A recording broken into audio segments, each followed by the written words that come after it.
Romance A Tabela Periódica de Primo Levi lê-se: pus água num becker, dissolvi na água um pouco de sal, emborquei no becker 2 vidros vazios de conserva, encontrei 2 fios de cobre encapados, liguei-os aos polos da pilha e introduzi as pontas nos vidros de conserva.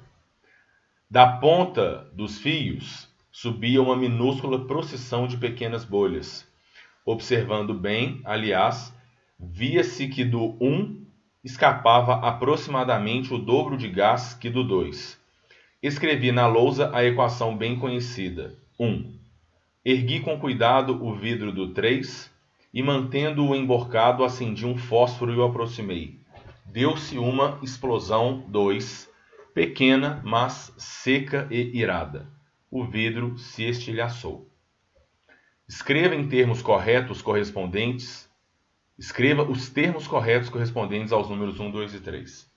Galera, peguei 2 fios, liguei num becker dentro de um vidrinho, coloquei sal na água e liguei esses fios numa pilha. A questão está falando de uma eletrólise. De modo que, se houve formação de bolhas de gás dos dois lados, trata-se da eletrólise da água. Vamos ver o porquê? Olha só. Primeiro vamos pensar no esquema da eletrólise para a gente lembrar. Então, tá aqui. É como se eu tivesse um recipiente e aí aqui uma bateria ou uma pilha, sendo que no polo negativo tem um fio de cobre, no polo positivo também. E aí é como se eu tivesse um vidrinho aqui, olha, tipo de cabeça para baixo. É o vidro de conserva, por exemplo. Tá aqui. De modo que aqui eu tenho uma solução aquosa de um sal. Esse é o polo negativo da nossa bateria, então esse vidrinho está todo negativo. Aqui está o polo positivo da nossa bateria. E aí tem-se um sal na água. Por exemplo, essa questão está falando para a gente que formou-se o dobro de bolhas de gás de um lado em relação ao outro lado. Gente, para começo de conversa, esse falar que produziu o dobro de bolhas de gás, já guardem no coração de vocês. O que está rolando aí é a eletrólise da água, tá? Ela que é famosa por estar produzindo bolhas de um lado e não do outro. Eu vou colocar um sal aqui, qualquer, né? Porque a gente tem que saber uma ordem de preferência dos íons, de oxidar ou de reduzir. Então, imaginem que a minha solução aquosa é uma solução de NaF, sólido em água. Vocês vão entender por que eu escolhi o NaF, que se dissocia em Na+ aquoso e F- aquoso. De modo que dentro da solução a gente tem Na+, tem o F-, só que nós também temos os íons H+ e OH- da água. E lembrem que a principal aplicação da eletrólise é para dar banho de metais. Se ele me diz que produziu gás dos dois lados, isso quer dizer que o cátion do meu sal não teve a preferência em reduzir. No caso, foi o H+ da água mesmo quem teve a preferência de sofrer redução.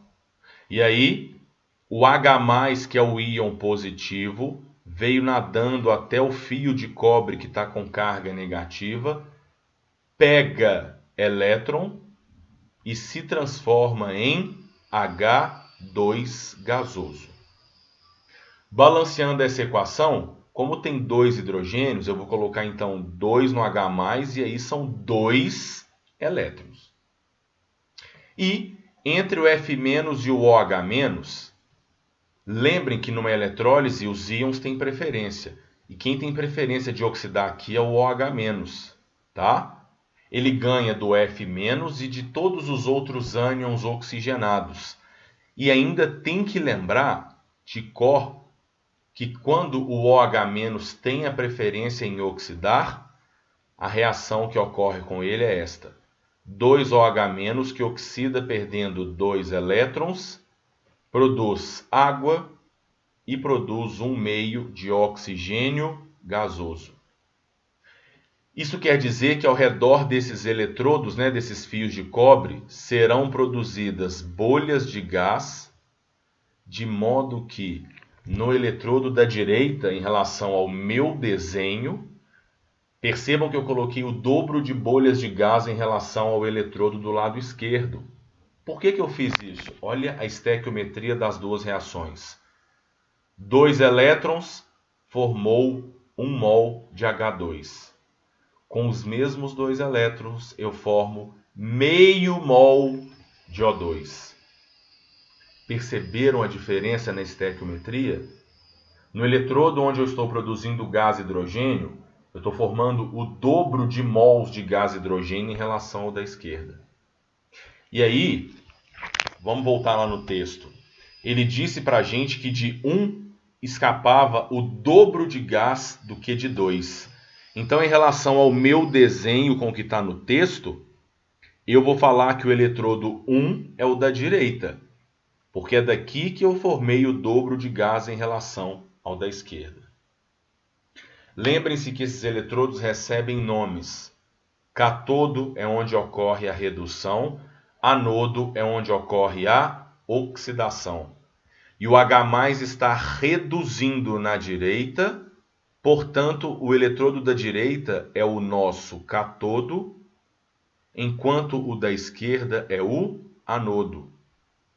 Então, se ele me diz que de 1 formou-se o dobro de bolhas, 1 é o cátodo. E 2, obviamente, então, é o nosso anodo. Depois ele veio falar que ergueu com cuidado o vidro do 3 e, mantendo-o emborcado, acendeu um fósforo e deu-se uma explosão. Percebam que são produzidos 2 gases nessa reação. No eletrodo 1, que é o cátodo, forma-se gás hidrogênio. E no 2 forma-se o gás oxigênio. Uma vez que o hidrogênio, que é bem importante a gente saber disso, trata-se de um gás altamente explosivo. Isso quer dizer que se de 3 ele acendeu um fósforo e rolou uma explosão, 3 novamente é o cátodo, de onde foi produzido o gás hidrogênio. Tá? Depois, na letra B, ele pede para a gente a equação citada em 1. E olha, escrevi na lousa a equação bem conhecida 1. Via-se que do 1 escapava aproximadamente o dobro de gás do que do 2. Escrevi na lousa a equação bem conhecida 1. Ergui com cuidado o vidro 3 e, mantendo emborcado, acendi um fósforo e aproximei. Deu-se uma explosão 2, pequena, mas seca e irada. O vidro se estilhaçou. Então, ele está querendo saber qual que é esta reação 1. E como ele não falou nada, tá? A reação 1, a gente presume que seja a reação da autoionização da água.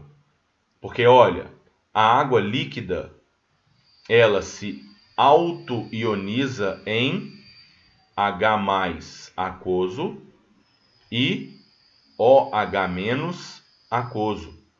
Seguindo a ordem cronológica do enunciado da questão, para que H+ e OH- possam sofrer oxidação e redução, eu tenho que pensar primeiramente na reação de autoionização da água, De onde que vem estes H+ e OH-?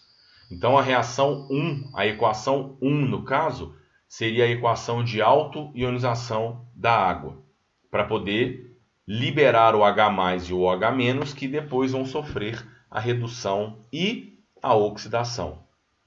Depois, na letra C, ele está querendo saber da gente qual é a equação da reação responsável pela explosão, E a reação que ocorreu a explosão foi quando a gente chegou o fósforo perto do H2, que é altamente explosivo. Então essa reação também é tranquilinha.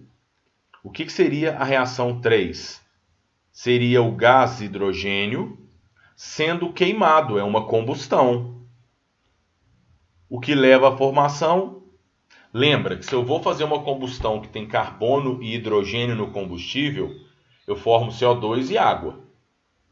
Se eu vou fazer uma combustão do carbono, como não tem hidrogênio, eu só vou formar CO2 e jamais água. Gente, se eu vou fazer a combustão do hidrogênio sem carbono, não tem como formar CO2.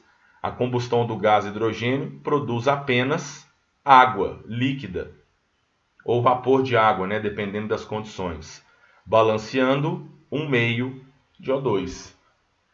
Lembrem que o hidrogênio, inclusive, ele tem tudo para ser o combustível do futuro. Porque além do hidrogênio não ser poluente, né, não produzir CO2, a queima dele produzir apenas água, ele tem um alto poder calorífico, o que quer dizer que a queima dele produz muita energia. Ele só não é totalmente utilizado porque está lá, olha, o hidrogênio ele é altamente explosivo. Então não rola da gente utilizar ele 100% ainda em qualquer tipo de veículo, no caso.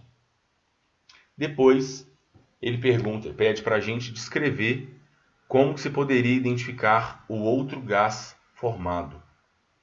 Lembra, 2 fatos importantes. O hidrogênio é um gás explosivo. Então, se eu quero identificá-lo, a gente pode riscar um fósforo que causaria uma pequena explosão, como citado no texto. Já o oxigênio, ele é o comburente da combustão. Ele é um gás necessário para a queima de um combustível. E quanto mais oxigênio eu tenho, maior é a tendência da combustão ser completa. Além disso, se eu estou tendo uma combustão e o oxigênio começa a acabar, essa chama fica querendo apagar. E aí, se eu disponibilizo mais oxigênio, ele é capaz de reavivar a chama. Então, como que a gente poderia identificar? A gente poderia também riscar um fósforo em cima, né, do anodo, onde o gás oxigênio está sendo formado. E aí essa chama daria uma reavivada, esse é o nome, tá? O gás oxigênio, ele reaviva a chama. E aí, se eu coloco o fósforo e ao invés de explodir, ele reavivasse a chama, aí seria o gás oxigênio. Então, é uma maneira de identificar a formação dele, correto? Estão aí as respostas dessa questão.